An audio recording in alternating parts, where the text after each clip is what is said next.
Right now, NBC 26 live at 10. The Pack come home with a W after facing one of their biggest rivals. Plus, at least 130 people dead after a powerful earthquake close to the border of Iraq and Iran. And President Trump on his last stop of his Asia trip. And NBC 26, your official Packers station, the Green Bay Packers were on the road this afternoon facing their oldest rival, the Chicago Bears. With more on that, we turn things over to sports director Charlie Sakaitis. Charlie.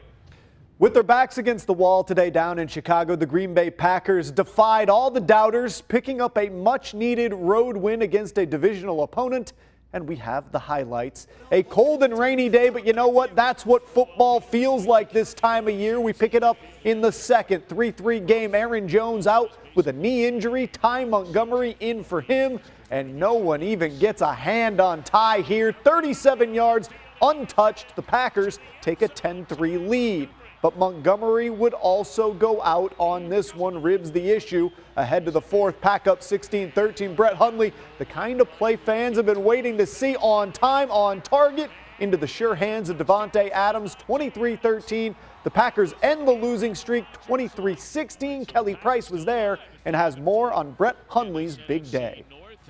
Before Brett Hundley's 19-yard touchdown pass to Davante Adams in the fourth quarter, it had been 13 quarters since the last time the Packers scored through the air. But Hundley posted a perfect passer rating tonight, a sign that he's improving connections with these receivers.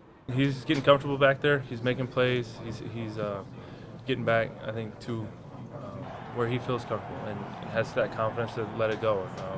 So it's great to see. Brett's demeanor, you know, even before this week, he has a great command of the huddle. He exudes confidence, and that's something that has been noticeable even before we've gotten into this situation that we're in.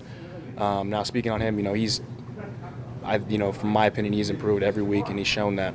Yeah, he's pretty poised in the huddle. I can see sometimes he gets a little jumbled a little bit when he got coach in his ear and we telling him things, and it's kind of a lot for him. But I think he's been doing a good job with it. He just has to kind of get used to that, I think, and yes, it's going to be smooth sailing.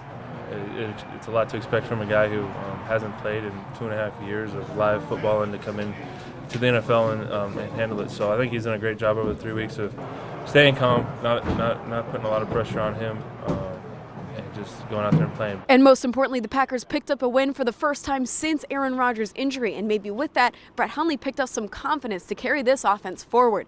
Keeping you connected from Soldier Field, I'm Kelly Price for NBC 26. Lots to be excited about with the Packers' big win this evening, and we'll have even more from the team coming up in Sports Rewind. Brett Hundley himself and Coach McCarthy weighing in. For now, keeping you connected, I'm Charlie Sakaitis for NBC 26. All right, big win today. Thank you so much, Charlie. Now, winning in the NFL is one thing, but winning against one of your biggest rivals, that's a whole different story.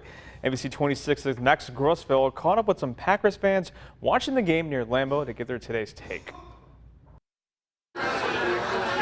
A little beer, some food, and of course some team spirit gets these fans ready for this rivalry game. They've had their rivalry for so long. I mean, you gotta come and watch the game and cheer them on. It's just the camaraderie with all the friends, and we a lot of times either do it at home or at a bar.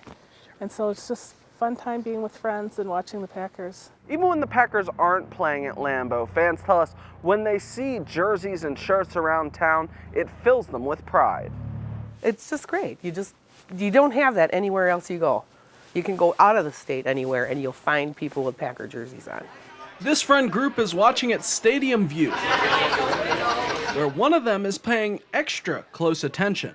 My son-in-law is a Bears fan. He's from Illinois, so the Packers just have to win or I will not live it down. Cindy Heff keeps bragging rights over her son-in-law and other Bears fans, including Jason Hole, who says he appreciates the game. I always had a special feeling when they play each other. It's like, no matter what the records are, it's always a fun game. Hole says Packers fans generally keep the rivalry friendly, even though they get to celebrate another season sweep. Keeping you connected in Ashwaubenon, Max Grossfeld, NBC 26. Well, as those fans will probably tell you, it wasn't a bad day to be outside, but how long is that really going to last? Meteorologist Matt Hoffman has a look at your first forecast. Matt. Hey, Mo, at least one more day before we do have some more wet weather that moves back into the picture. But the good news is, instead of snow and wintry weather, we're just going to have plain rain Tuesday into Wednesday. But out there right now, it's currently 31 degrees. Temperatures dropping. It's going to be a chilly night tonight. Down to 27 currently in Clintonville, 26 for you folks in Manitowoc, 31 in Oshkosh, and 35 degrees currently in Sturgeon Bay. We have seen some clearing, but there is clouds across northern parts of the viewing area, also towards Door County as well. As we head into your Monday, a mix of sun and clouds throughout the day. Temperatures top out right around 40 degrees. We'll talk about when that rain arrives here during the work week and what to expect even as we head into next weekend coming up. We're looking forward to that, Matt. Thank you so much. Local news now. Green Bay police say one man is dead after a fatal rollover crash. They say it happened last night around 7 o'clock when slippery road conditions made the driver lose control on I-43 heading northbound just north of East Mason Street overpass. Officers say the vehicle then rolled down the embankment and a passenger, a 41-year-old Illinois man, was thrown from the vehicle and later on died at the hospital. The person killed in a wreck on Friday night in Sheboygan has been identified. Police say 58-year-old Wendy Dowler of Sheboygan Falls had a vehicle who struck a sign on South Taylor Drive between Union and Payne Avenue. They say she died at the scene and the investigation is still ongoing.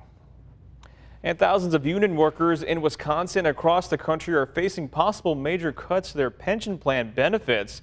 Today, hundreds of workers gathered in Green Bay to hear about a plan that could fix that issue, though. Local leaders with the National Committee to Protect Pensions say lawmakers will introduce a bill that would separate retirees from active workers, which they hope will save those funds. They can't keep their promises that your pensions need to be cut, and we said no. We made our commitments, we worked hard, we played by the rules, and now it's your turn to step up and guarantee our pensions the way it was intended.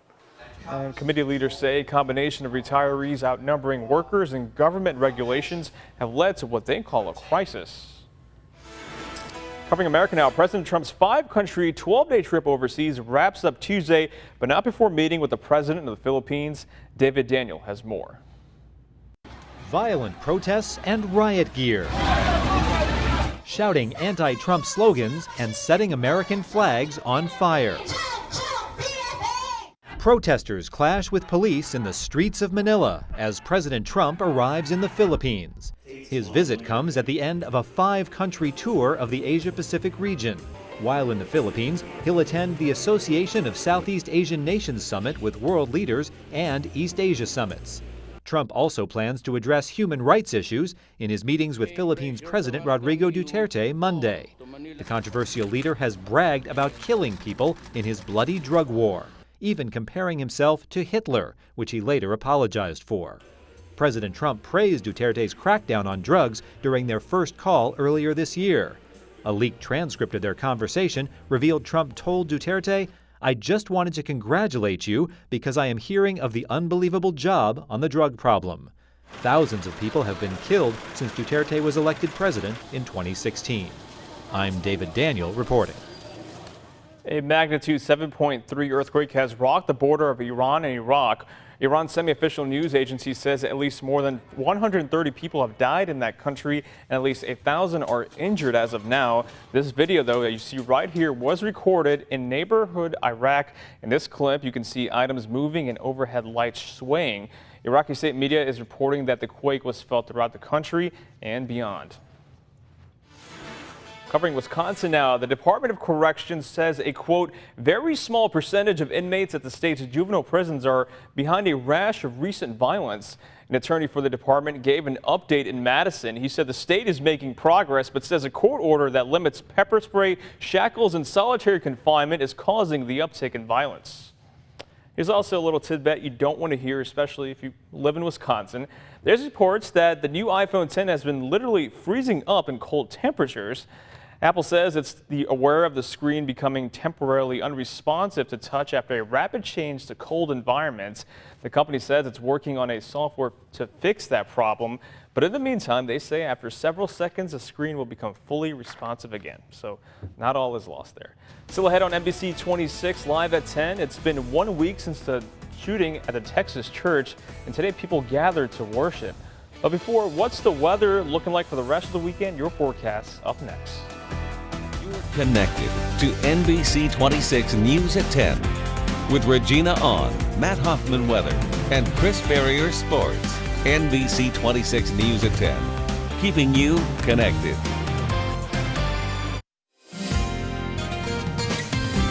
And now, your Storm Shield forecast with NBC 26 meteorologist Matt Hoffman.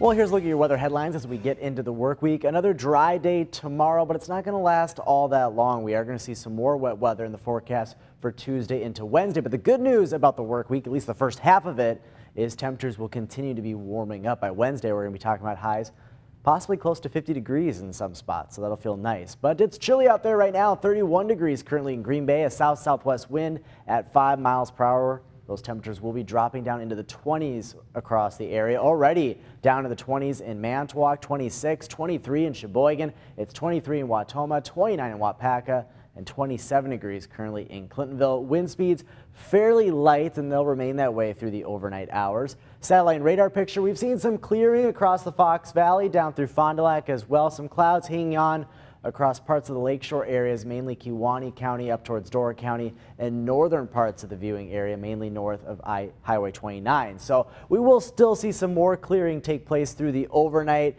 Down to the south, if you are traveling tomorrow morning, down towards Madison, Milwaukee, fog will be a concern. Already visibility is starting to drop there, and there are dense fog advisories for much of southern Wisconsin until 10 a.m. tomorrow morning.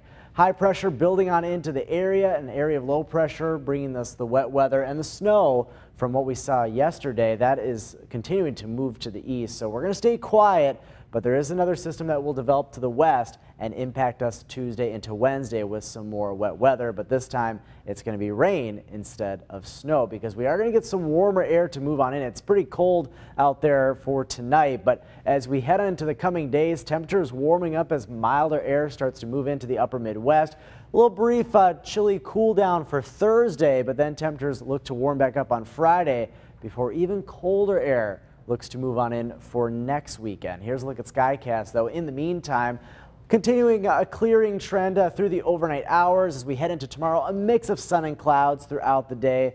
It will be still fairly similar to the temperatures we saw today as far as highs go, right around 40 degrees, but you'll really notice the warm up as we head into Tuesday and Wednesday. But the trade-off is cloud cover will thicken up on Tuesday, and we are going to have areas of drizzle and light rain showers develop, especially Tuesday afternoon and then on to Tuesday night. Rainfall from Tuesday through Wednesday, nothing too terribly heavy or much in the rain bucket, but upwards of a quarter of an inch at most is expected for the area. Tomorrow, though, will be a dry day with a mix of sun and clouds. Highs up around 40 degrees, and the quiet weather will continue on into tomorrow night. Your forecast tonight down to 25. Some clearing taking place across much of the area. Tomorrow, a mix of sun and clouds. Highs up around 40 degrees. Your extended forecast looking like this. Wet weather moves back in Tuesday into Wednesday. Breezy as well. Slight cool down there on Thursday before another warm up on Wednesday. Mainly rain Friday, but then likely changing to snow Friday night into Saturday morning.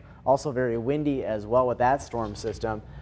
Could see some snow accumulations mainly to the west and northwest of Green Bay, but also you'll notice a big chill in the air for the Packers game next weekend. Yeah, we get like a little break and it's like, wait for it, it's going to rain again, it's going to be wet again. Yeah, active week ahead for sure. Lots of inconsistencies. All right, thank you so much, Matt. Well, it's been 1 week since a shooting at a Texas church, and today people gathered to worship since that happened. We have that coming up right after the break. In Sutherland Springs, Texas, people gathered to worship 1 week after a gunman killed 26 people inside a church. NBC's Dan Shenneman has the latest on the community. The doors were open again at the First Baptist Church of Sutherland Springs, the church allowing visitors to see a memorial created inside the sanctuary. 26 empty chairs representing the 26 lives lost. What the devil meant for evil, God will turn into good.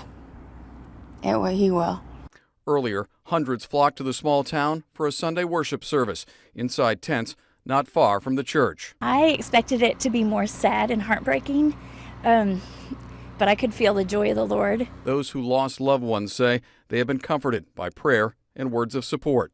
Jeremy Stevens lost his sister, Peggy Warden. She died shielding her grandson, who was shot 6 times and survived. People from all over the United States have called and messaged through many ways to share their love and their understanding, and every single one of them says the same thing: whatever you need, whatever we can do for you, we will do.